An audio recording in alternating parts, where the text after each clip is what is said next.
So that was the beginning of the end, but I could probably, if I'm talking, when you talk about the inner city or city schools or urban schools, for me, as a descendant of enslaved Africans, my father is Black. I never say that I'm a descendant of slaves because again, I was taught, oh, you're descendant of slaves. And I didn't understand, well, where was my family before they were slaves? And then it wasn't until I became an adult, until after LPR, I was like, oh, my ancestors were tribal leaders and they were inventors and they were creators and they were village leaders and they were all kinds of wonderful, things before they were. before and Mhm. and even after. And so my identity changed from like I was a descendant of slaves and I don't have a heritage. It's like I absolutely do. Priscilla, I'm so glad you're here. I'm so glad to be here and congratulations on your new podcast. Oh Thank my you. goodness. Doing great things. It's well, I'm following in some footsteps over here. Yeah. Well, fellow LPR girls, we can't sit still, can we? It's true, LPR ladies. LPR, for those of you who don't know, is Leadership Program of the Rockies. Do you want to explain what that, because they don't know. Most of these people don't know what that is. So, Leadership Program of the Rockies is this wonderful experience and journey for those of us who are influencers in our own little sphere, who learn about our founding fathers, our founding documents, the Constitution, all of the things that make our American heritage great. And we just learn a little bit more about how to articulate these principles of freedom. That's probably that's it in a nutshell. That's it. And it's a really deep dive kind of into those things and things that either we've forgotten or may not have ever been taught, or certainly not to the depth that you go into. And it's called Leadership Program of the Rockies, but it's not limited to just the Rockies. It's not limited to Colorado. There are a lot of states that are involved in this program, right?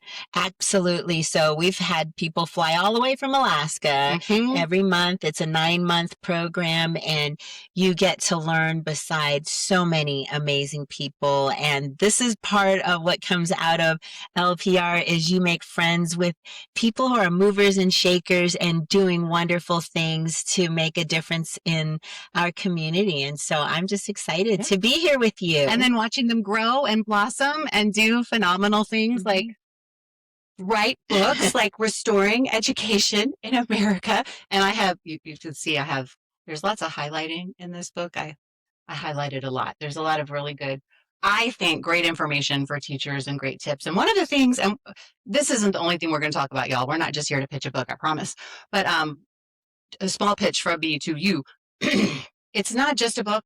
It's got it is a toolkit, and you say in the beginning that it's a toolkit, and that's one of the things I love about this book is it gives teachers practical application to take the things that you talk about and put it into action, and then a lot of reflection questions. And I think for just people in general, but especially educators, to sit back and really reflect on their practice, because I'm an educator, honestly, about how they're practicing and they're teaching and in their classrooms, and even as leaders in schools, not just as educators. Like, what are we really doing right? Where do we need to reevaluate? Where do we need to shift? We'll get into all that later. Okay. So before we start with that, I want to start with you, because you, to me, are fascinating. So what is your origin story? Because you have quite a story, my friend. Well, thank you for that so much. So my father was a military guy. I was an Army brat, and my dad was drafted. He's originally from South Carolina, and he served our great nation for almost 30 years, served in Vietnam. My mother is a Korean War survivor. She remembers a unified Korea. She was 12 when the war started. And so they met, and I was born and raised in New York City, but then we moved a lot and ended up in Texas, where I went to college at Texas Christian University and then got my first teaching job. I'm the youngest of 6 children, and I'm married to an amazing legal immigrant, Darren Ron, who immigrated from Canada. He's a multi-Grammy nominated #1 Billboard artist. Okay, say his name again. Darren Ron. Darren Ron, if you want to look him up, Mr. Grammy. Yes, you can listen to him on all your favorite streaming devices. If you love smooth jazz, you probably heard him on Sirius XM, but we have a great life. I've been teaching now for 32 years, a former administrator, but I'm retiring this year and starting a new private classical. Retiring from public education. Yes, public education. But not retiring from education. No, God had other plans. For some reason, I thought, maybe I'll ride off into the sunset. I was getting close. I was getting really tired of what was happening in the public education system and fighting that fight every day. And this opportunity came up where I was invited to interview for a headmaster position. Interviewed, and I said, what is this? Well, it started in LPR a couple of years ago when I graduated in 23, talking about what's the proper role of government and what does the Constitution say about education and what about parents' rights? Because this was all right after we started going back to school from COVID, and that was the Great Awakening. Right. Things were really bubbling. Things were really bubbling up at that time. Yeah, absolutely. And I had never been forced to answer the questions that Congressman Bob Schaefer was asking in class. And I thought, why didn't I learn all of this? Right. And just so you know, Congressman Bob Schaefer is a United States congressman from Colorado, and he is one of the board members and one of the facilitators of Leadership Program of the Rockies. Well, and he also is headmaster of the #1 school in Colorado here in Fort Collins. Right here in Fort Collins, Liberty Common School. And he's just amazing and so generous of spirit and information. And he has been a mentor in a way for me, past LPR, but as we've talked about classical education and me wanting to know more, he's just said, here's a book you need to read. I have it upstairs. Okay. If he suggested it, you have it, right? I have it. I have them all. If Congressman Bob Schaefer suggests a book, you get the book and you start reading it. Yes. And he's just been a delight. I'm going to have him on my show very soon, talking about his school and classical education. But it's just been really inspiring to be able to articulate and put into words the things that I felt and knew were wrong, but couldn't really explain why. So, yeah. Yeah. So that kind of got you rethinking retirement. Yes. I knew the day was going to come, and I thought, can I push out more? I mean, we're empty nesters, and there's no reason for me to stay home all day. I could, I teach music. I love music. I love performances, but the public education system was just getting so toxic, and I was just seeing things that I don't agree with. And I thought, is this really where I want to spend my time and fighting against the things that I was being asked to do that I morally and you have a chapter in there. Before we go to there, talk to me a little bit about this empty nest of yours. Yes, so I am a bonus mom. My husband was married before, and so when we met, our son was 8. He's now 20 and in college. My bonus baby was 10, and now she is a junior in college. Yeah, time just goes by. I have not aged. Not a bit, my friend. It's like, how did you end up in college already? But he's amazing, and so we're empty nesters, and my husband, he loves what he's doing at producing music, and he's right in the middle of producing his next album, and he's got all the toys down in our basement studio. And I thought, probably it's time for me to figure out something else, because I want to be a young retiree. I want to be able to enjoy life and do the things I haven't been able to do since I've been working full time. And then, God had other plans. I saw that there was a new charter opening in Douglas County. And I thought, oh, this would be really great if I can get into that school. But then this other private school was opening. And someone made the connection between me and Scott Anderson, who's the founder of Excalibur Classical Academy. And he interviewed me, and he says, you're exactly who we need to help us start a school. And I've never started a school, Dee Dee. I've been a principal of a school, but I've never started a school from the ground up. So the beautiful thing is I'm literally building the school of my dreams. and it's like so surreal. I just have so much joy Mm-hmm. every single day. It's a lot of work, but I have joy in the anticipation and talking to parents and meeting young children and saying, "Oh my goodness, I want you to have like this most amazing Disney type of, in my mind, it's like, it's going to be a school where all kids want to go. So, yeah. Well, and I think it will be. I know my first teaching job was not amazing.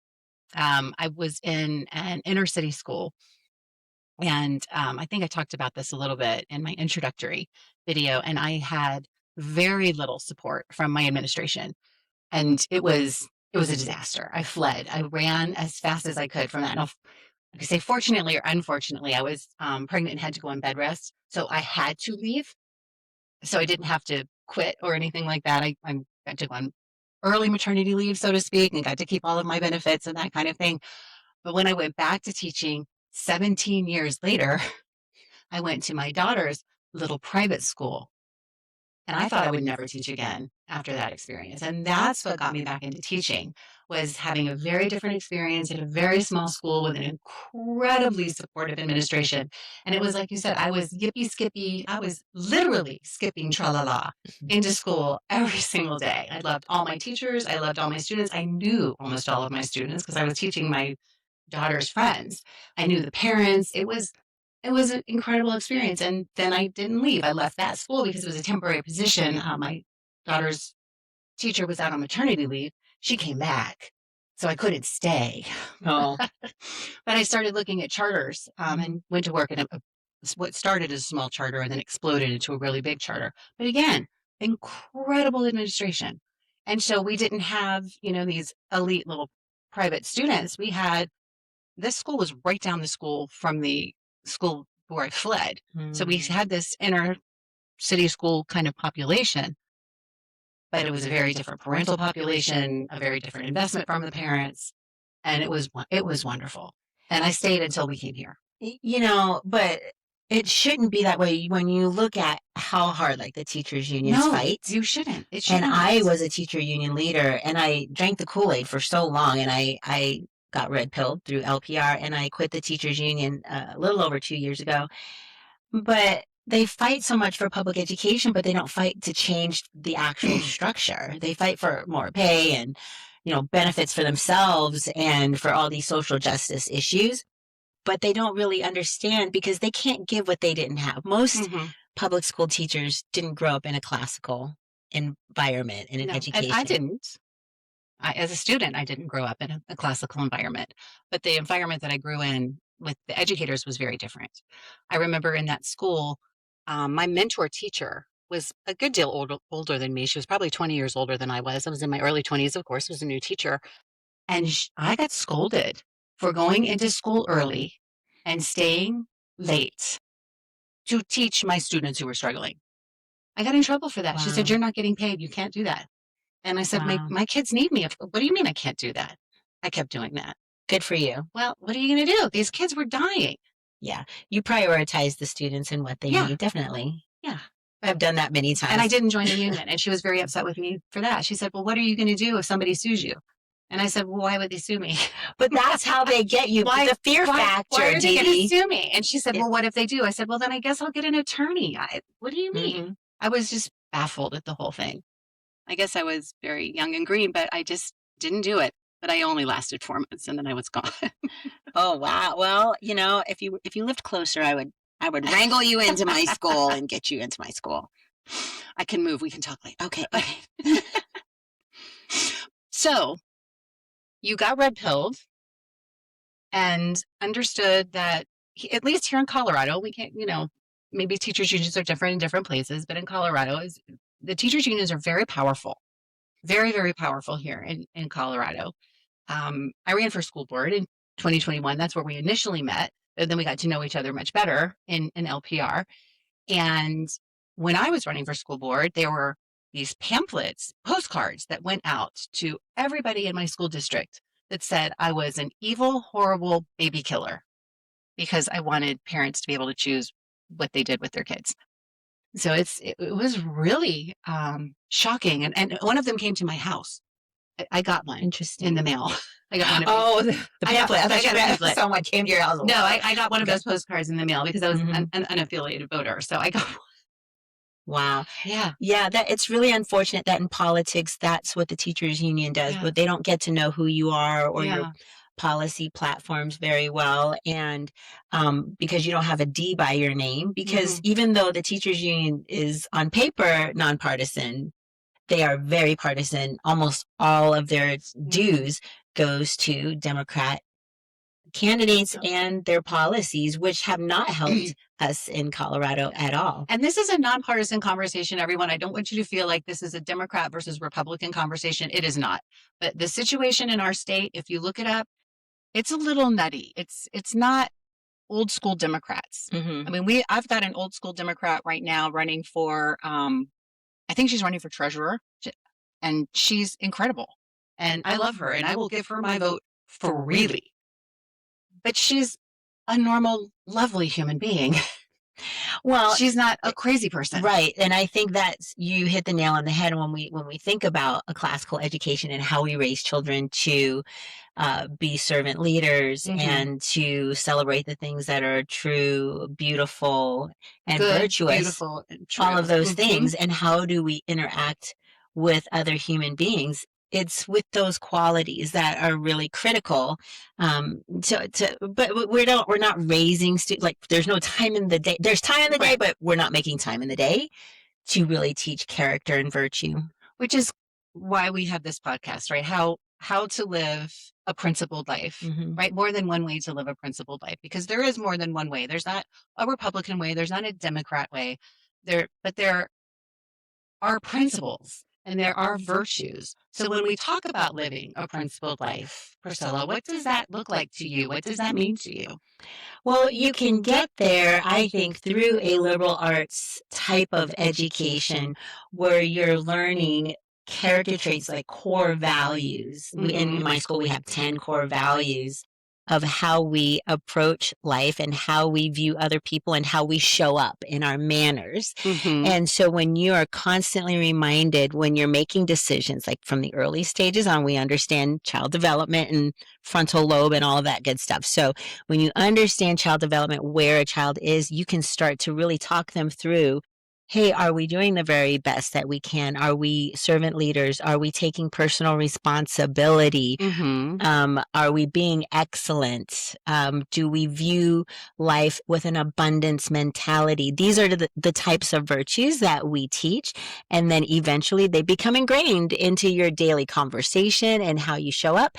And you become a virtuous human being who's a servant leader and constantly outward facing. Right. Things like, integrity and courage and responsibility and, all of Mm-hmm. those things. And I know at Liberty in the early elementary years, and I'm sure you'll do this at your school as well, they teach a lot of the Aesop fables Mm-hmm. because they hit on so many of those virtues that are so important, especially in the early formation of character in our kids. Right. And we do that through mentors. Like we call our teachers mentors, we call our students scholars, but mentors can be human beings like you and I who go in and mentor every day. The students can mentor each other. Third grader can go down to kindergarten and listen to them read.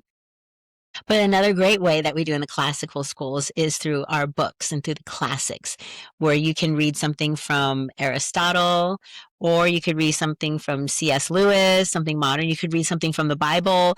You can get inspiration from the great writers who then become your mentors. And so that Socratic method of we'll read, we'll discuss, and then we'll write about the things that we've learned really ingrain into a young mind how to think about things.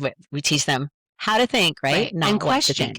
And Yeah, teach them absolutely. how to question and how to respond in a respectful manner and how to disagree respectfully and how to have those conversations. Yeah. Which is, I think, something that boy, have we lost that today.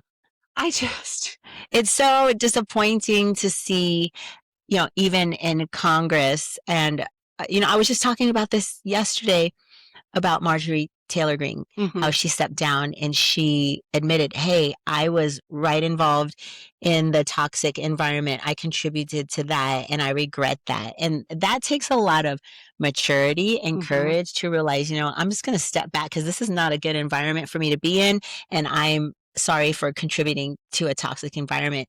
And then you see someone like Jasmine Crockett, who just lost her primary, but she also was involved in a lot of that toxicity. And perhaps now this is the lesson because we all have something major that happens in our lives Mm-hmm. that cause us to turn and reflect, right? We all have a story of something major that happened. So perhaps this is for her, but for the rest of us who are not in the limelight, know and observe, hey, that's probably not the way I want to behave. And when I look at very classy statesmen like a Condoleezza Rice, who I Mm-hmm. look up to and say, wow, she was intelligent. She speaks Russian. She's a classical pianist. She was our Secretary of State. What a beautiful example to look up to. I try to be like that. You know, Mm-hmm. I'm not quite as I'm not there yet, but I try. I try. I've gotten better at behaving myself on social media. I will say I that a think little you're bit doing a better. pretty good job. Thank you. I'm drinking out of this Truth be told. beautiful. So this makes me have to really be a little elevated because I'm drinking. Do you guys see this? This is how this is how you elevate your this podcast. this is a precious gift from a friend of mine from England. So it's special. These are I special feel so, things. I feel the These are special greatness. things. So see, And you're that creamer is from it's my grandmother's china. Is the creamer is from my grandmother. See, it's special. We see have that. We pull out our special things when we have special see people. yes. So if you come to my house, you will Yes. be treated very well. Yes. Yes. And if you're on the screen, I'll treat you well too. I promise. I can't give you china. I can't do. You have to get your own china You have to get your on your own own china. laptop. Yes. Absolutely. Absolutely. Okay, so we talked about when you realized, when you kind of got red pilled, when you found out that education was not kind of being aimed towards children, right? It was the unions were about the teachers and not really about the kids. What do you think has gone? I mean, there's a lot that's gone wrong in education. For me, the big pivot was the formation of the Department of Education because you just have to look at a chart and you watch test scores go do do do do do do do do. What do you think is the biggest? There's so many things we could point to when we talk about crises in education. For Mhm. you, what do you see as kind of a pivotal crisis or a really important crisis in education? Well, you mentioned the formation of the Department of Education and President Carter. Carter. Yes, thank you. That guy. That guy. That was President Carter. And the teachers union had a lot to do with that because at the Mhm. time the teachers union rallied their delegates to go to the DNC and to vote for who the candidate was going to be. And that was their goal. And Yeah. ever since then, the teachers union I has gotta get comfy, y'all. Keep going. you know what? Keep I'm going. gonna get comfy too, okay? You Gotta know, get because comfy. we're just two girlfriends. So that was the beginning of the end. But I could probably, if I'm talking, when you talk about the inner city or city schools or urban schools, for me, as a descendant of enslaved Africans, my father is Black. I never say that I'm a descendant of slaves because again, I was taught, oh, you're descendant of slaves. And I didn't understand, well, where was my family before they were slaves? And then it wasn't until I became an adult, until after LPR, I was like, oh, my ancestors were tribal leaders and they were inventors and they were creators and they were village leaders and they were all kinds of wonderful Things things before they were. before Mhm. and even after. And so my identity changed from like I was a descendant of slaves and I don't have a heritage. Just like I absolutely do. But when we look at the Civil Rights Act of the 1960s and what changed in our education system and integration and then welfare and that type of thing, then we start to see families divided even more and Mhm. more Black children born into single parent homes and more born into poverty and more students that generation during the 60s who were forced to integrate where schools weren't ready. They didn't have the social kind of networks and safety nets.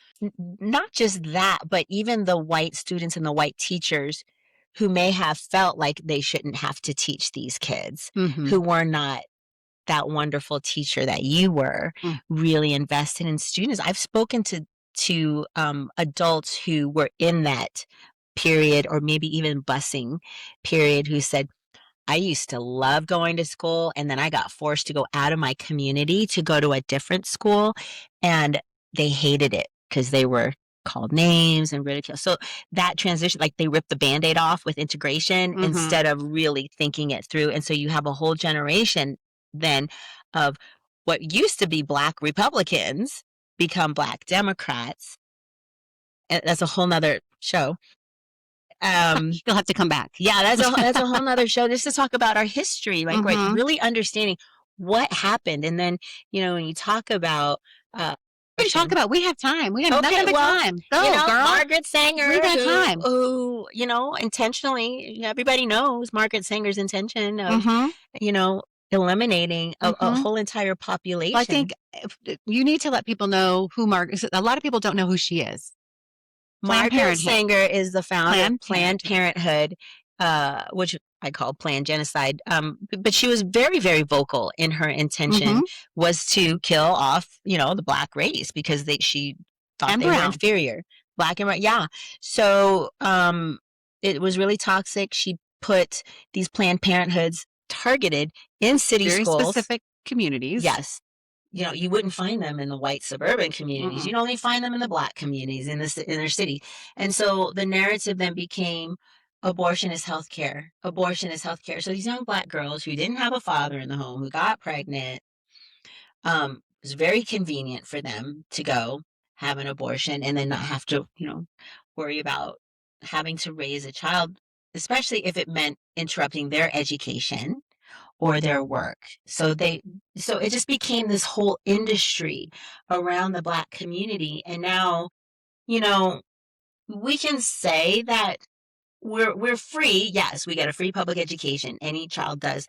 But there's still that generational recovery that's happening Mm-hmm. where we're still having to go in and have programs that teach kids about financial literacy, that teach them about education. But our schools are so far behind all over the place, no matter where. Our kids are not reading at grade level. They're not proficient at math at grade level. We see this all across our states. And so this is why I don't have a problem with President Trump writing his executive order eliminating the Department of Education. We know that it will take an act of Congress to actually eliminate it, but he has reduced it and gotten some states to pay attention to what they're doing. It's created some Mm-hmm. awareness. But we really do need to go back to parents as the number one educators of their children. And that's what happened in that pivot, not only in the 60s, but also when President Carter became president Mm-hmm. and created the Department of Education. Well, and getting back to the constitutionality of it, because I want to be really intentional about this. The Department of Education, when you line it up with the Constitution, it is not in the purview of the Constitution to provide education. That's in the purview of the states, correct? Well, if a state does write it into their constitution, yes. Yes. Yes. So it should not have ever have been federalized. Correct. Okay, I just want to make that very clear that we're not anti-education, but when you look at the Constitution of the United States of America, it's very clear that if it's not stated within the Constitution, it goes to the states. It's up to the states to decide what they want to do with education. Percent. And so we could ask the question, and this is the question that happened that came up in LPR is like, is it the proper role of government to force you to learn? And we've had a lot of debate on that one on the floor of our class. Yeah. I mean, you could make an argument for an educated citizenry, of course, but you can also make an argument for it's not the proper role of government to force you to learn anything. Why should the government tell you you have to learn something? And so, but here we are, right? We have a whole generation of working parents who want their children to to learn how to Mm-hmm. read and balance a checkbook and all. Oh, checkbook. Oh my goodness. Okay. Do we have those? Balance a We just ledger dated sheet. ourselves. Balance a ledger sheet. They have, they But have apps that do that now.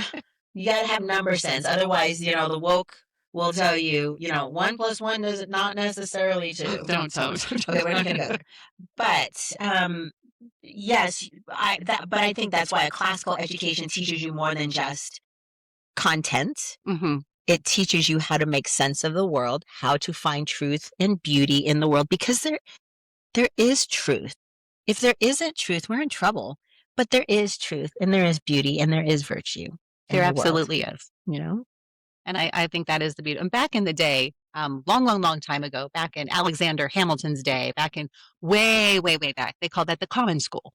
Mhm. So and that was kind of the goal, was to have the common schools planted around the country so that you learned these virtues. You learned the classics, because the idea was, if you understood the classics, because they teach those timeless lessons, that then you could deal with anything that came along, because the moral code doesn't change.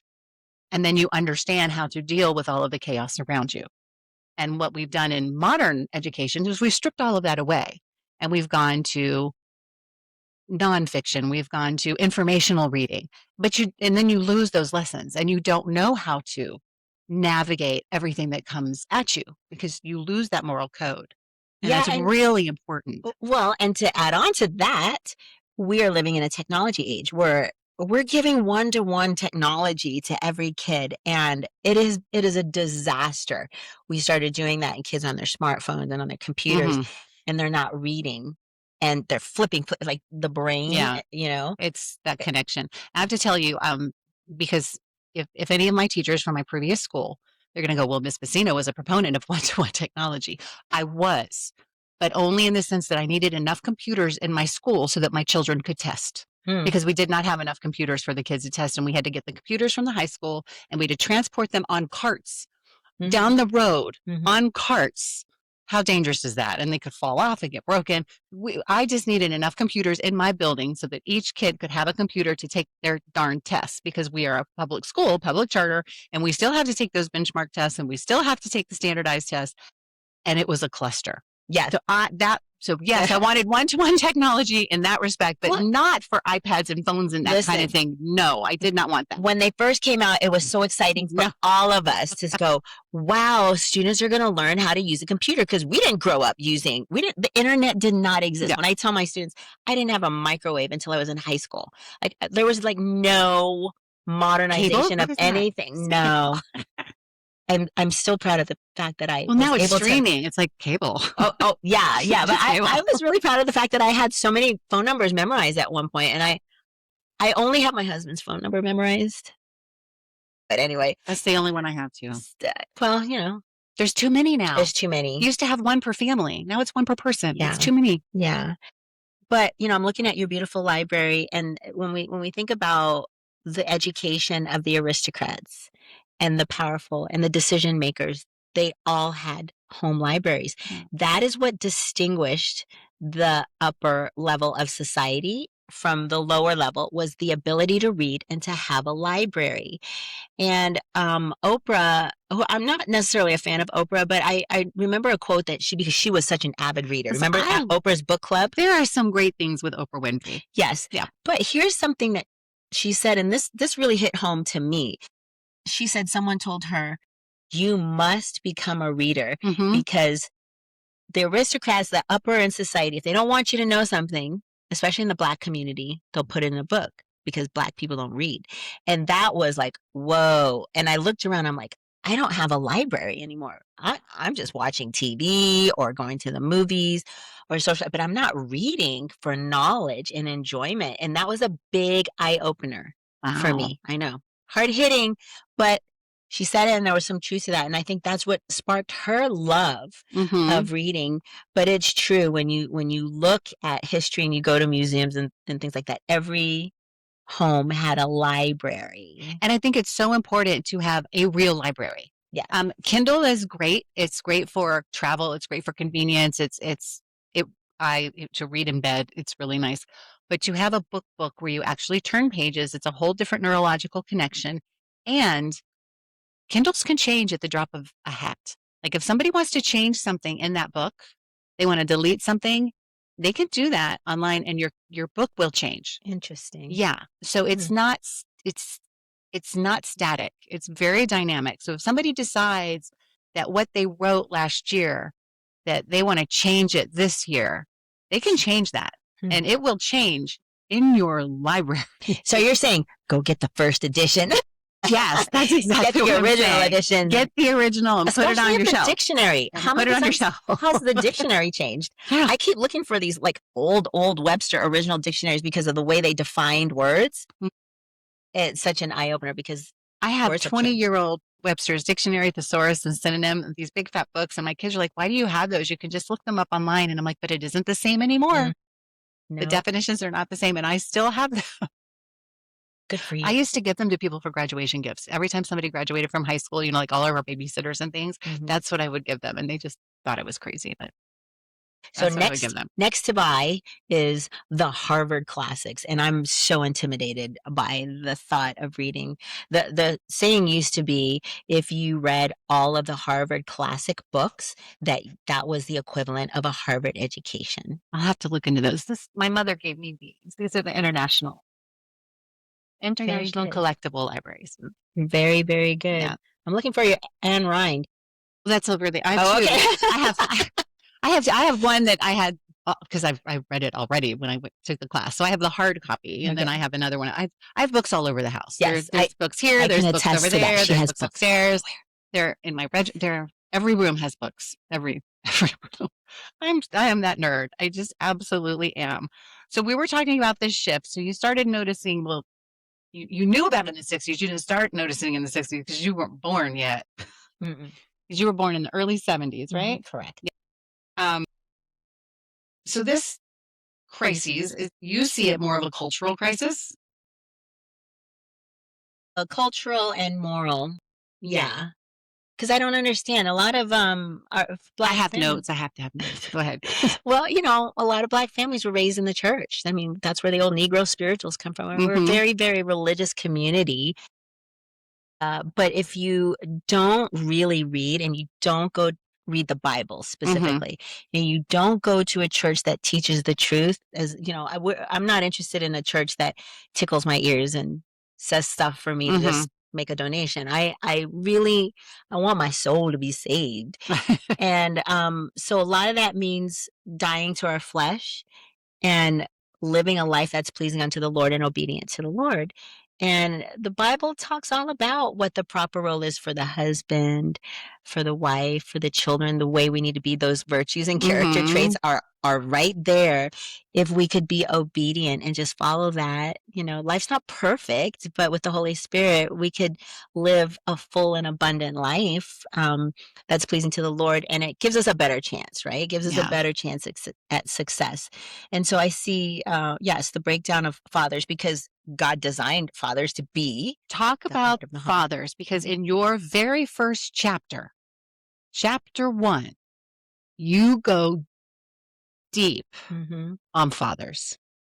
Yes. So when I was designing the book and deciding, what order I wanted the book to be and all the content, I said, if someone only read one chapter in my book and they only read the first chapter and put it down and never read it again, what do I want them to get out of it? It was a big chapter. It was really an important chapter. I firmly believe that if we can fix our fatherlessness issue in all families, that it would solve so many of our problems, because our kids are hurting. And when you remove dads out of the home, you remove that order, you remove that protection, right? Moms were not intended to have to carry the load, and firsthand how challenging that was. You were very transparent in talking about, now I have to understand all of these things that really was intended, that your husband was your covering of that. And then how your children suffered, right? And I look even at my half siblings, who are really my siblings, what they went through going back and forth with my mom remarried. And so fathers, God created man first and designed the woman to be the helpmeet. And but that doesn't mean we're helpless kittens, right? You know, No. look at the Proverbs 31 woman. She was pretty amazing. Mm-hmm. And she did all of this stuff and was very, very capable and very much respected. And her children rose up and called her blessed. And her husband, respected her and loved her as Christ loved the church. That is the type of order. But when you strip the father, then that means you have disruption in where the wife now has to carry many, many other roles that she was not designed to carry. And then the children don't have that covering and protection. And we see statistically, fatherless homes, children are more likely to drop out of school, more likely to have social emotional problems, more likely to commit crimes, more likely to commit suicide, more likely to be in poverty. I mean, like the statistics are concrete when you Mm-hmm. pull a father out. But here was a really cool thing in my classical journey because the patriotism, pater is the beginning in the Latin pater, which means father. And I'm like, why don't we have generations of patriotic children? Why do they hate the government? Well, they're fatherless. We are fatherless. We don't have patriotism Mm-hmm. because we don't have paters. We don't have fathers. And so if we can restore fathers in the home, we can start to restore that patriotism and love for our country. And so that's why I started my book with fathers and how we as the school system view fathers, because in the public education system generally there are more women, right? And the court system tends to favor mothers more. And I've seen this in 32 years how the ladies in the front office or the teachers go, oh, there's that deadbeat dad or that dad, because the mom will come in and start gossiping about the dad, right? And then Everybody listens to the everybody mom. listens to the mom and oh, poor mom. And the poor dad just wants to be a good father and raise his Don't have a children and be a shot. part of the school and know what's going on. And so now, if I have a discipline issue or an education issue with a student, I will call the father first. I no longer call mom first. I call the father first and I give dad the first opportunity to talk with their child and discipline their child because I have a better chance of that problem being addressed. Because I know if dad's not going to deal with it, mom's, You know. not going to deal with Are you it. familiar with the comedian Nate Bargatze? I think that's how you say his name, Nate Bargatze. No, no. No, he's very funny and he's very, GPG rated. Like you can take your kids to see him. Okay. He's a clean comic, and he has a whole bit on that. Our daughter is in third grade, and it was the first time she ever took the bus. So if you know as a parent, you walk them to the bus stop. It's very fun. And so we got her on the bus. She went to school. At the end of the school day, someone from the school called my cell phone. They have my wife's cell phone. They have my cell phone. They called my cell phone, and she said, hey, do you know what bus number your daughter's supposed to be on? And I said, I'm her dad. As in, are you crazy? Like, I was like, this is how you thought you would get this information, was to call the dad? You saw a mom and dad's cell phone. You go, I bet the dad knows. I was like, do you have parents? Have you ever seen a family before? You thought, let's call the husband? Unless there's two husbands, you should never call a husband a day in your life. I would rather you ask a lady that doesn't know her. I think she could get to the bottom of it quicker than I can. I had to go get her. I go, all right, I'll come get her. Tell me the name of this school and I'll come get her. Where does she go? So it's the same kind of it's thing. like this is what Yeah. we've done in the public education system is that they have ostracized fathers, and it's no wonder we have all of these mental, social, emotional issues in our kids. And it's like, let's bring dads back. Let's love. It's okay.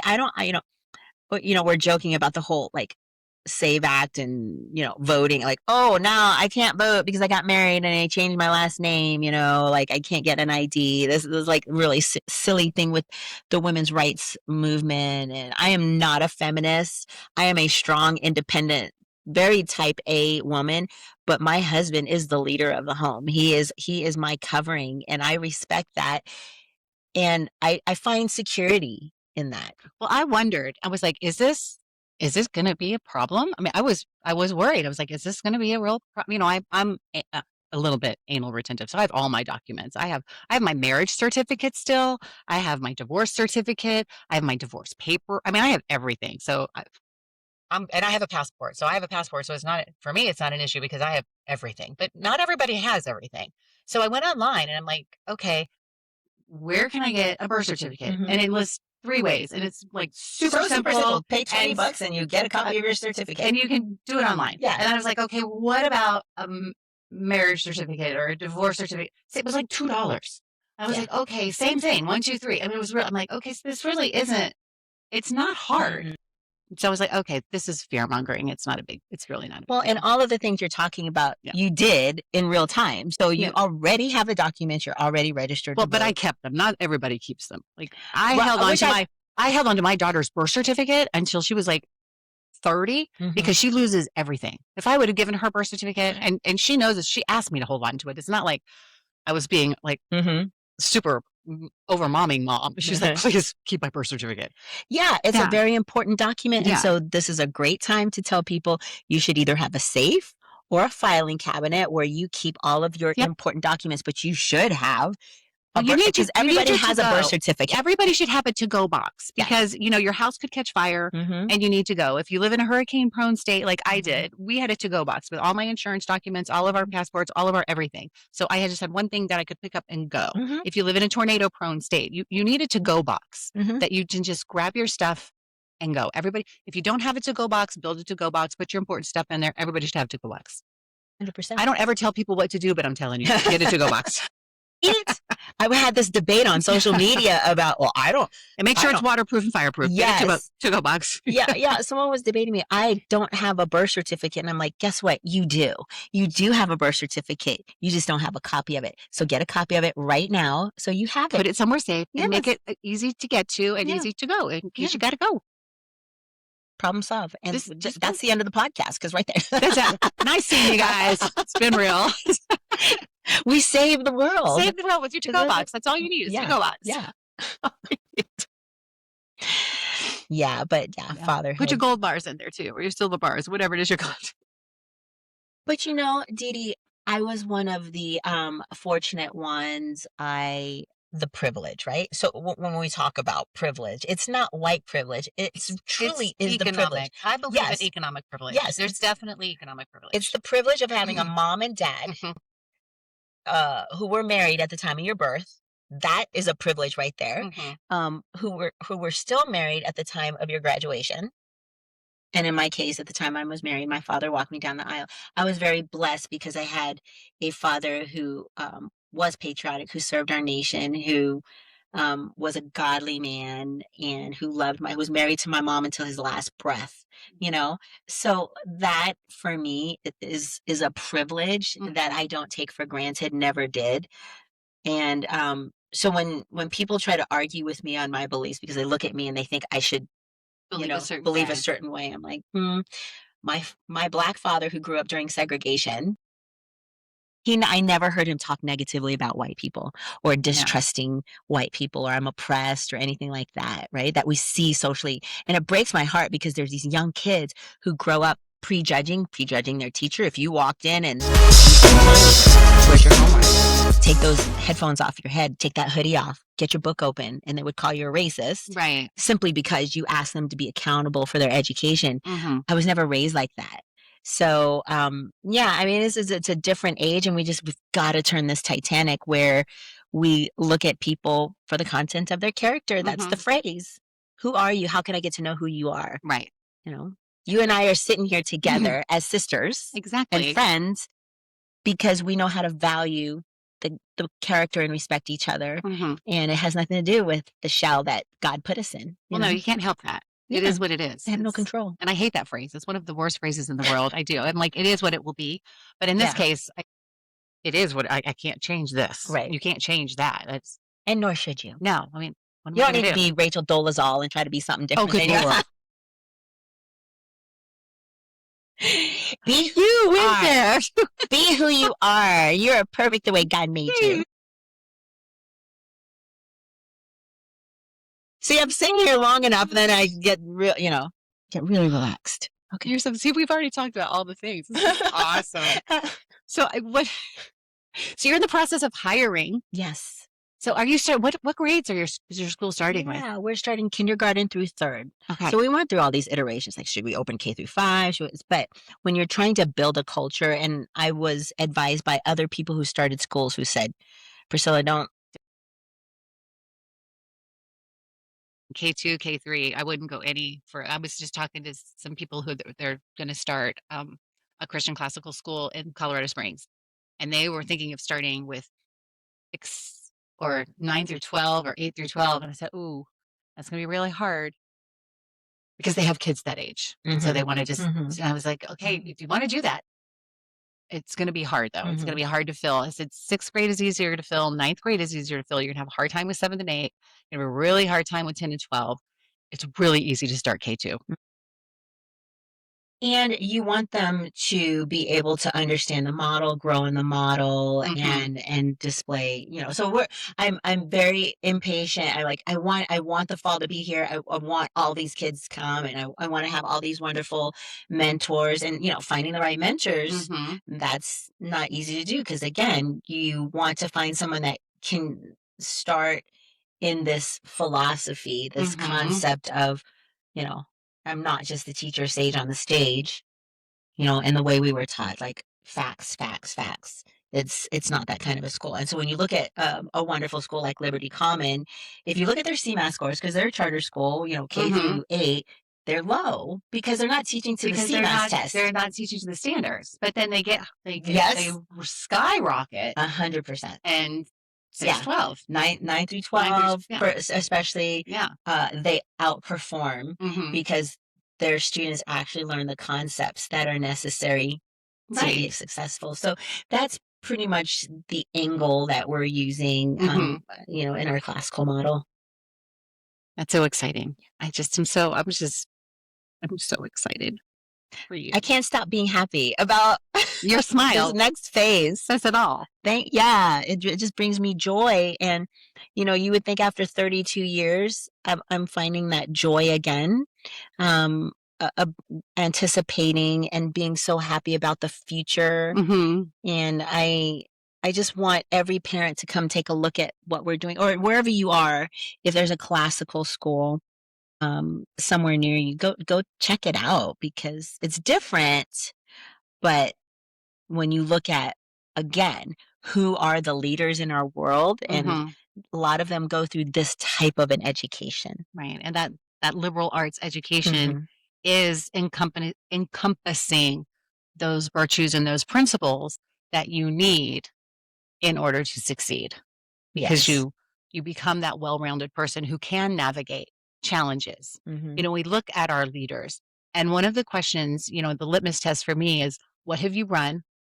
What adversity have you gone through? And how did you handle that adversity? And when we look at our leaders in the Senate and in the House, a lot of them have had no adversity, and they haven't run a darn thing. And we wonder why things are going poorly, because they don't know how to manage those things. And everyone should know how to manage those things. Yeah. You look at this young generation of legislators, and it was through clickbait. And that's how they, this adrenal fry all the time, and their popularity, and, recognizing their names. And we just lost substance when it comes to decision makers. And a lot of them, when you listen to them talk, it sounds like they don't really understand the Constitution. And they keep using this word, we're a democracy. And we're like, but we're not. We're not. A democracy is 2 wolves and a sheep deciding what's for dinner. Yeah. And that's never a good thing. No. Because they're going to eat the sheep. Yes. We don't. Poor little sheep. Poor little sheep. Poor little sheep. So you're hiring mentors now. Yes. How much influence do these mentors have in a child's life? These mentors have a large potential of having influence on the lives of young scholars. And what I say is, I'm not looking for a teacher who will put information into a child. I'm looking for a mentor to draw out of a child. And that takes a different skill and a different mindset. Because yes, we're teaching facts. It's a grammar school, right? We're teaching them understanding, and that's the level development developmentally where they are. And I've only been drinking coffee. Um, but the way you draw out of children is to have them read, understand, and read, discuss, understand, then apply the things that they're learning. And so if that's the environment that a student is in every single day, man, they're just going to be wonderful orators and creators and problem solvers.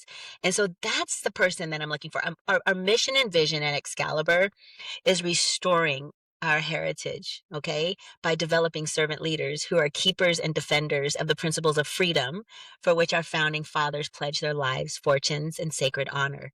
That's a huge ask.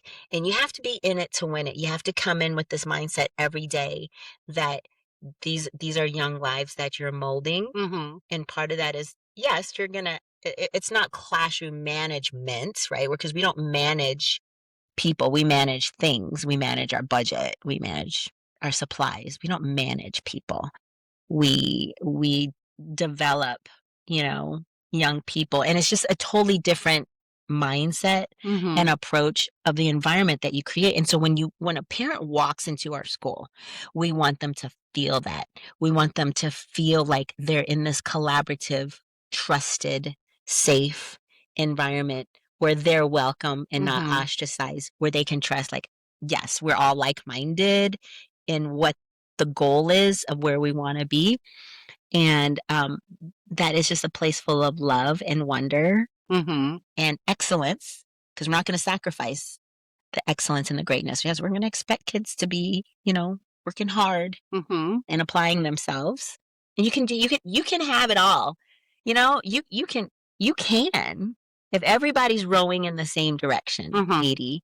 And so I literally wake up every morning saying, I'm building the school of my dreams. Like, I want this to be a flagship school. Nothing against Dr. Nothing against Congressman Schaefer. We love Congressman Schaefer. He's like, I want to be like Congressman Schaefer. He's one of my mentors. He's just amazing. He is. Yeah. He is. Anytime we reach out to him, he's always available. You can send a check in the mail. Or two. Actually, I just got a check. Did you? At Plug-in. Oh, that's right. That's right. Well, I haven't got 3,000. I have the big check. I haven't gotten the real check. $3,000. $3,000. $3,000 to buy books to give students their we call them their keep books. Yeah. So every scholar is going to get 2 keep books a year that they can build their own personal library at home. At home. Plug-in is this really cool event. Leadership Program of the Rockies has a retreat every year, and it's a great time. It's a day and a half of speakers, and speakers like phenomenals. Like Adam Carolla came. And anybody can go. You don't have to you don't have to be a member. Anybody can go to the retreat. We got our pictures taken with Adam Carolla. It was very cool. I think he was annoyed with me because I told him I was fangirling over him, and I really was. It was really a moment for me. I had to fan myself a little bit. But they have incredible speakers speaking on all economics and freedom.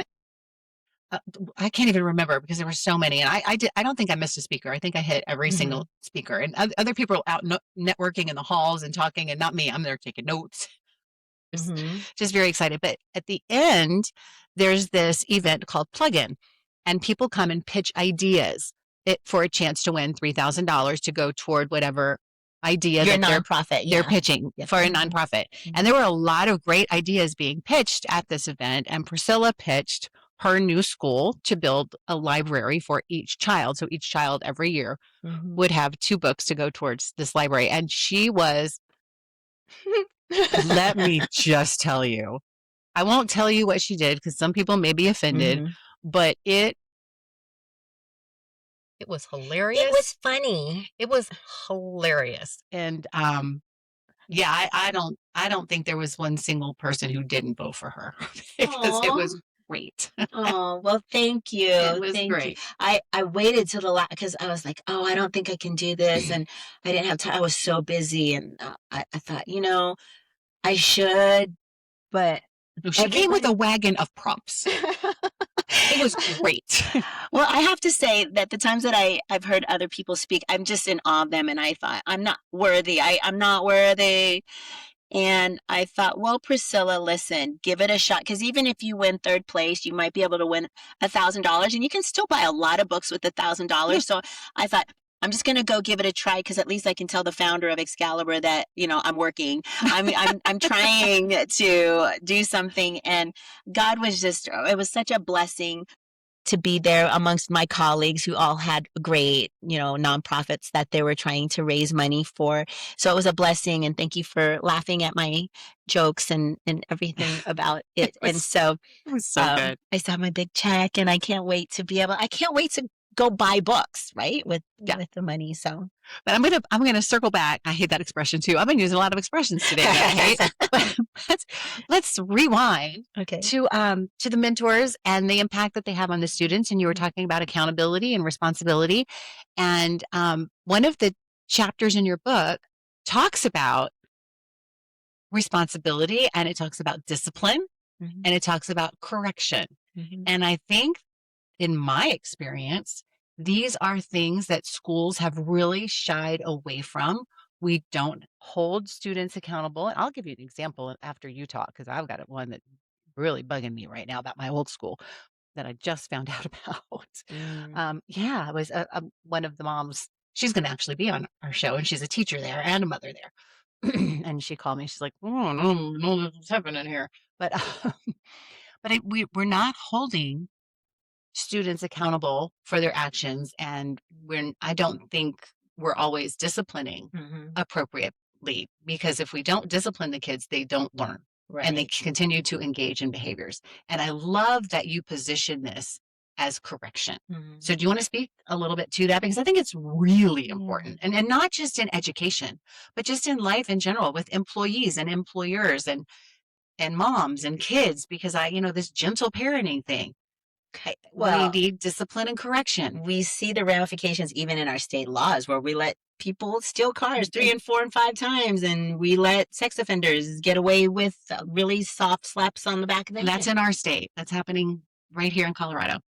Yeah, so having high expectations and then being quick and swift with correction in a way like that is meaningful. Like, it's not just punishment. Right. It's how can we think about our own actions and having, again, accountability. But in the city schools, we see that soft bigotry of low expectations. That was the inequity that I started to see and has been happening. And I do love that phrase, soft bigotry.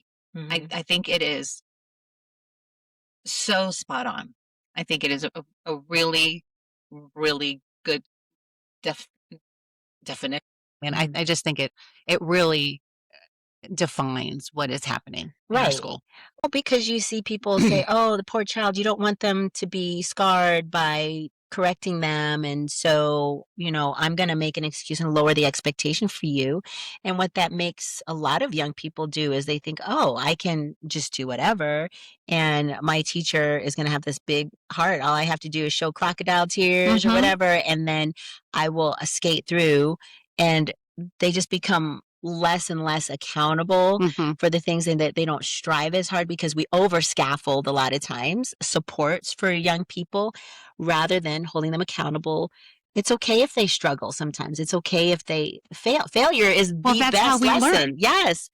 I've learned more from my failures. I don't know. Well, it's like that movie, isn't it? That cartoon, Meet the Robinsons, right? Where they celebrate failure. That's the family of scientists, and every time they fail, they're getting closer to success. So you have to fail. Yes. Let her rip, Lewis. Quickly, Uncle Joe can't hold on much longer. Everybody ready? Go, Carl.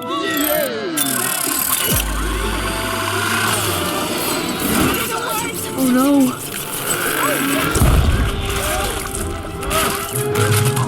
No. I didn't know. I'm sorry. I'm so sorry. You failed! And it was awesome. Exceptional. Outstanding! I did better. From failing, you learn. From success, not so much. If I gave up every time I failed, I never would have made the meatball cannon. I never would have made my fireproof pants. Still working out the kinks. Like my husband always says.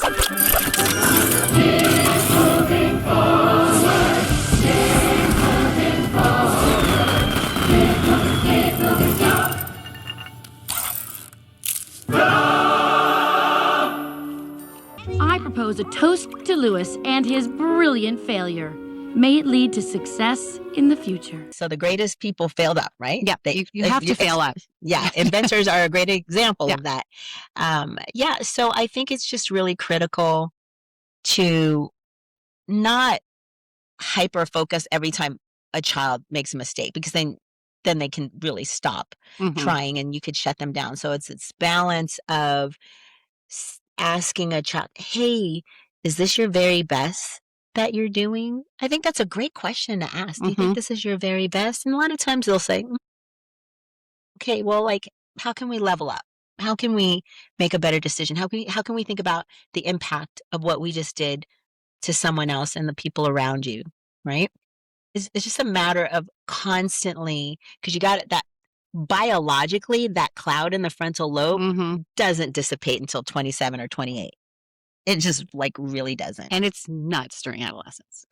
I teach middle school, have been for the last 10 years. That's my world. It is the weirdest phase of life ever. And I've stopped asking middle schoolers, why did you do that? Because a psychiatrist Well, told they'll me say, I don't know. Yeah, 100%. That's their answer. That's right. Because they don't. And they really don't know. And I look them dead in the eye and I go, you're the only one who does know. So stop and think about it. What? But really, it's still a bad question. I just do that to be a little snarky. But really, a better question is, so what were you doing prior to that? What were you hoping to gain? Right. So, like, those are the right questions to ask. But in my flesh, sometimes I get just like, I mean, every day they're blowing my mind about the things that they do and say. And I'm like, wow, you really just did that. But if you understand child development, They're so funny. I should have just, for 32 years, I should have written a diary of all the crazy. Oh, I started keeping them like every day, writing down what this one did and what that one did. It's because no one would believe it. No one would believe it. No, but I believe it. Because truth is stranger than fiction. It is true. When some people argue with me and they go, that didn't really happen. And I'm like, oh, but it did. Dee Dee, I have stories. I'm sure you. I had a boy hiding his vape in his underwear, and I can't search his underwear, so I had to call his mother to the school to search his underwear because he denied. He's like, I know I don't have one on me. I'm like, I know you have it in your underwear, but I cannot search your underwear. And so mom came, and sure enough, that vape was in his underwear. But Dee Dee, when you ask about hiring mentors, right? Because we're losing teachers.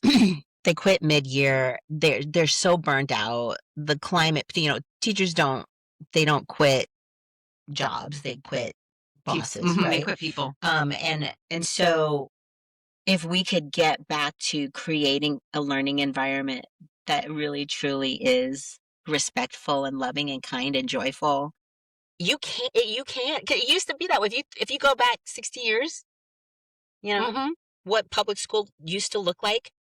A lot of it looked like a classical school. Yeah. And we've just gotten away from that. And so apply to Excalibur Classical Academy, excaliburclassicalacademy.org. I'm looking to hire great teachers with a lot of energy and big hearts. And just know I will do my very, very best to be a good headmaster. I said, don't call me headmistress. That just doesn't sound kosher. No, I don't like that. I don't want to be a mistress. It sounds like you're running a brothel. Yeah, I'm not. And I think, I got to be a little down to earth, but it's going to be a great environment. But we need people who are committed. Yep. And as you grow them and support them and you're there for them, they're going to know that. They're going to feel that. They're not going to go anywhere. They're not going to go anywhere. I'm looking for mentors that I can mentor. I want to be the mentor that I didn't have in my early years. Yeah. So yeah. And don't give up on the older teachers. No. If you're retired, because I would hire you in I went back to teaching in my early 40s. That's when I went back. You need to move down close to me and I will hire you so fast. It's like a no-brainer for me. So Aw, might have to move. Move.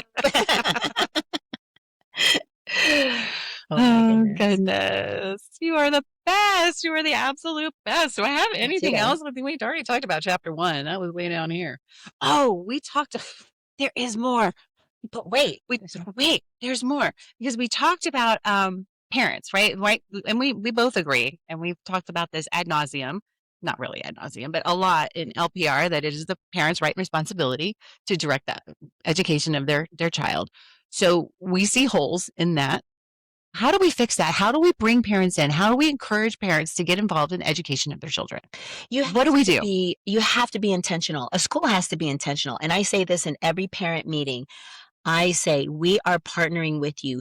You are the first teachers of your children. Here are all of the book titles that we're going to have in our school. So parents know it's on our website. You can look it up.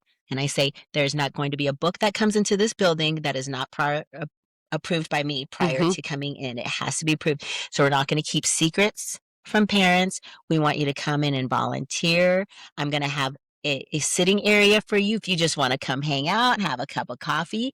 This is our school. I am partnering with you, but you are the first and foremost guider of this school, and you have a part in creating the culture of this school. And that has to be the attitude, of teachers and leaders in this day and age. And you don't have to be a private classical school to do that. No, you don't. And I wish more people would do that. For those of you not in Colorado, Colorado has some kind of wacky laws about transparency and letting parents know what's going on with their kids. In our school, they had a law that a child can change their name, right? They can change their name and they can change their gender. And if a teacher doesn't call them by that name or gender, that the teacher can lose their job. And in our school, the way we handled that was we said, fine, you want to change, because that's the law. You have to abide by the law, right? The child's changing their name, changing their gender. But I will let your parent know. If you want to change your name and change your gender, that's fine. But I need to call your parent and let them know that's what's happening. And I won't say who, but one of my faculty members said, well, the law doesn't say we have to tell the parents. And I said, but the law doesn't say we can't tell the parents. Correct. And in our school, whenever we give our information sessions and whenever I give tours and whenever we have I promise the parents that nothing will happen in this school that you don't know about. So we will absolutely let the parent know if this is happening with their child. So to keep those secrets from parents, in my opinion, is child abuse. Because a parent should always know what is happening with their child. If you think by telling a parent what's happening with their child, that child may suffer abuse at home, then you have a responsibility to report that abuse to the state. If you're not going to report that abuse to the state, you need to let the parent know what's going on with the child. 100%. And you know what the school district does and the teachers union does is they groom teachers to use language like, we're the trusted adult. Right. We're the safe space. Rather than... We had that experience with Tom's youngest daughter. We had a meeting with them because she was being sexually harassed by another student in the school. And so we had a meeting with administration to make sure it stopped. And while we were in that meeting, they looked at her and said, do you need to have a trusted adult in the room? And she scooched her little chair right up to me and she said, I have my trusted adults right here. I was mortified. The schools will divide and separate children from their parents in a heartbeat and not even think twice because they don't want parents they think that because they have an education degree that parents are stupid, like, oh, I know more than you. Like they literally groom us to think this way. They talk this way in meetings, when they're doing their advocacy work and strikes and all kinds of things. They're like, we're the experts. Okay. And so when you grow up in an environment like that, it's no wonder we have laws that will easily keep secrets from parents and separate parents. And I think it's a plan to divide families, because once you break down the family, you've got them. You've got a whole generation. Right. And that's what we're seeing. That you can train. So it's time to kind of reclaim our children. It's time to give parents control of their children and their education.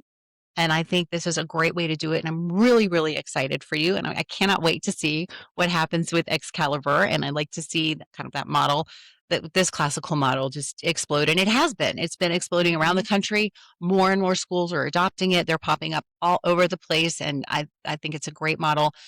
I also, it's not for everyone. I'm glad that we have different choices in education. I know Governor Polis just was one of the first blue state governors to sign on 100%. to educational vouchers that have been provided by the tax credit, educational tax credit, which, by the way, I'll say there's already a bill trying to sabotage that. Right, in our legislature. State, yes. Trying to go against our governor, which is really funny because they never go against our governor. They never do, but they're doing it this time. They're hardcore. It's but they don't have enough veto power this time. They don't have a supermajority right now. So if he vetoes it, that's done. It doesn't get to go back. Last year they had a supermajority, so they could veto. It wouldn't matter if he vetoed it. If they want it to go through, it would go through. Politics are interesting in Colorado, indeed. So who's the one kid? Who's the one kid that sticks with you that you just can't shake, no matter what? Oh, a great question. Oh gosh, there's so many. That's you know what? I have one right now. Okay, that seventh grader broke her cello, snapped in half. I think you posted about this. I think I read this. It's fresh on my mind. Honestly, I have so many that I could talk about, but this one is fresh on my mind because it said, "Hey, can you let your mom, have your mom take it to the string shop and have them give you an estimate?" And she's like, "No, I can't. My mom doesn't drive." And I said, "Okay, well, how about your dad?" She says, "My dad can't because he got picked up by ICE and he's in the ICE detention center." No. And come to find out, dad's undocumented, had several warrants. Child was born here. Everybody's a citizen except for dad. And my first thought was to try to find out a little bit more, because here's one of my beautiful orchestra students. Cello's broken, doesn't have any support. So how can I support? Right. Honestly, it doesn't matter. Like, I don't know who's undocumented, who's not. Like, I don't ask those questions. I don't know what the situation is.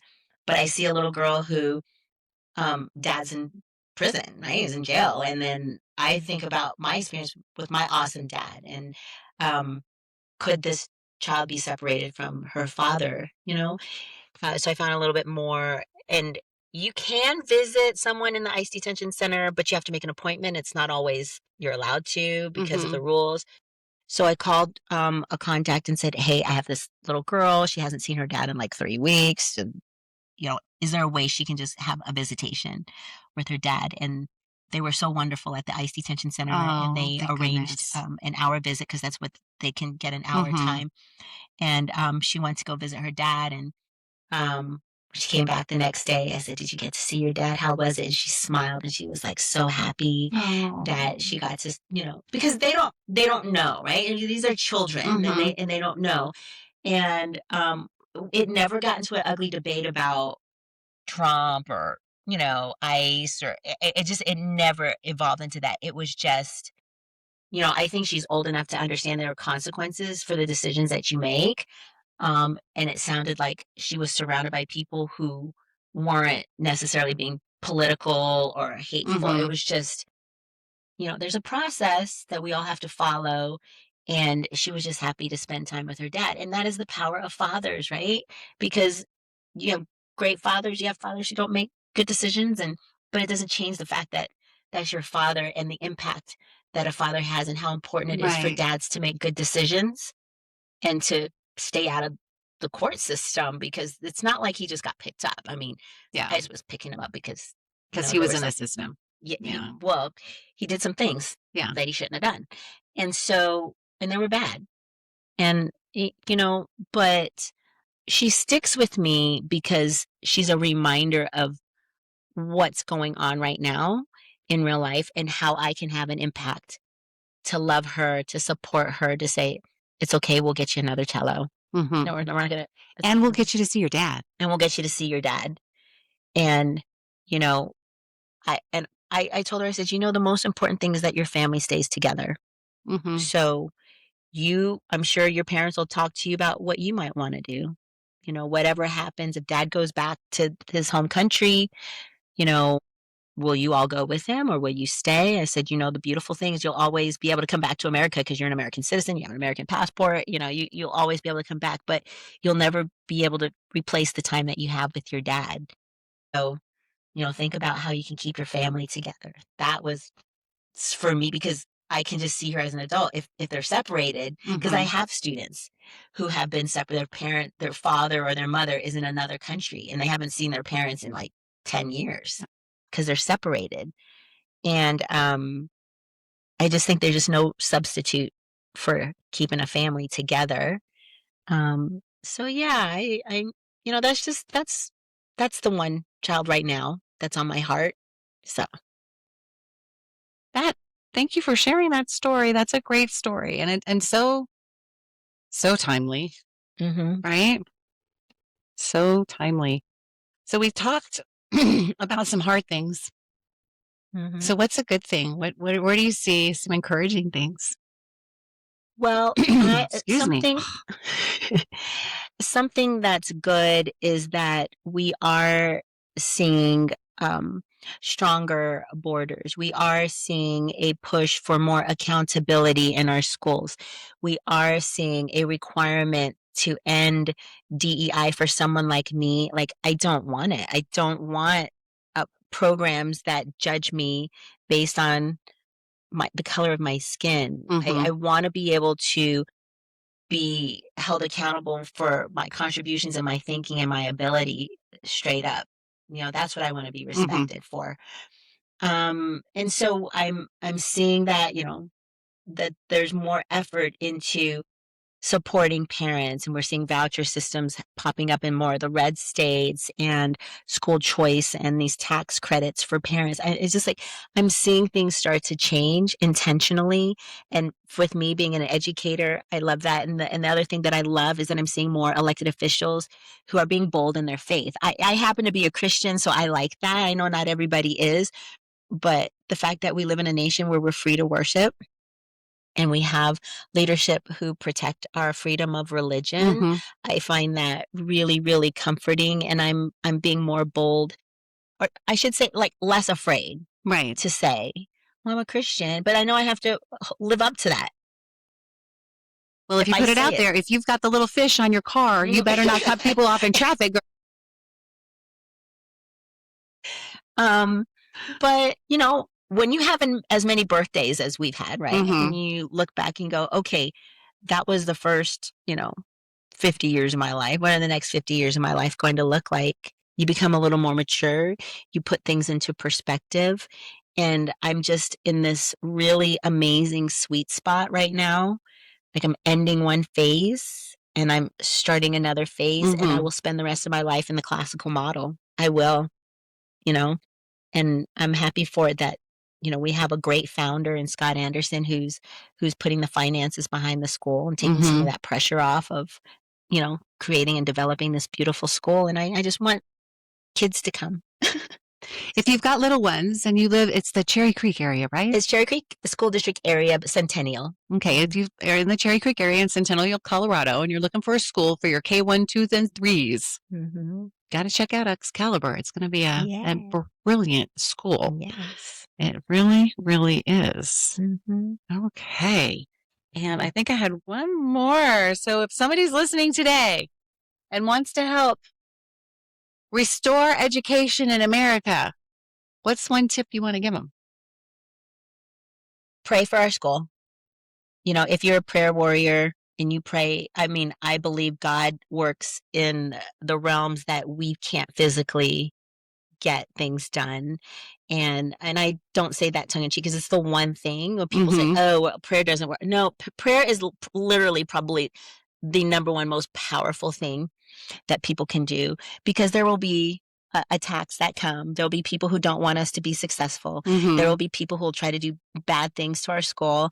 And with God, the creator of the universe, I'm sure God can keep us safe and protect us and make sure that the right people see our ads and come and visit our website. Like, I just know. And so that's literally the number one thing. Obviously, if you want to make a donation, help scholarship a child, that would be so grateful. And we're a nonprofit, so, it's a win-win. All right. So give that website again. ExcaliburClassicalAcademy.org. All right. And you also have a radio show. Where can Yes. people tune in to listen to you? You can tune in to me on AM 670 KLTT every day, 4 to 4:30, and then the encore is on from 8:30 to 9. If you missed that, you can go to my YouTube, where all of my shows are on YouTube at Priscilla Rahn, RAHN. Yeah, every day. Yep. And if you go to her YouTube, you can actually see her and her guests. On the radio, you can only hear her. So I like going to the YouTube because I actually can see this fabulous face and her guests. YouTube, Rumble, Truth Social, LinkedIn. Yeah. LinkedIn. Yeah. All the things. All the things. Yeah. And if you want to watch this one, I mean, if you're watching it, you're watching it. I don't know where you're watching it, but we're on Substack and YouTube and Rumble and Apple Tunes and Spotify. So that's where this is. And we have like no followers right now. So follow, like, share, let people know we're here. And we've got a lot of really cool guests coming up, and I'm going to post those names. Some really fun people, some people you've heard of, some people that you haven't but should. And it's going to be a good time here on More Than One Way to Live a Principled Life. Best principle. Before we go, what's the best principle? Abundance mentality. Abundance mentality. Abundance mentality. Just constantly thinking abundance and giving. That's what I tell my husband all the time. Quits, because he gets that scarcity mentality. Like, no, abundance mentality. It's just money. You can always make more, Dee Dee. Abundance mentality. Yes. Absolutely. So thank you guys for tuning in. I hope that you thought about something a little bit differently today and that you are compelled to talk to somebody about something that you heard today that you maybe hadn't heard before. So thanks so much. Bye.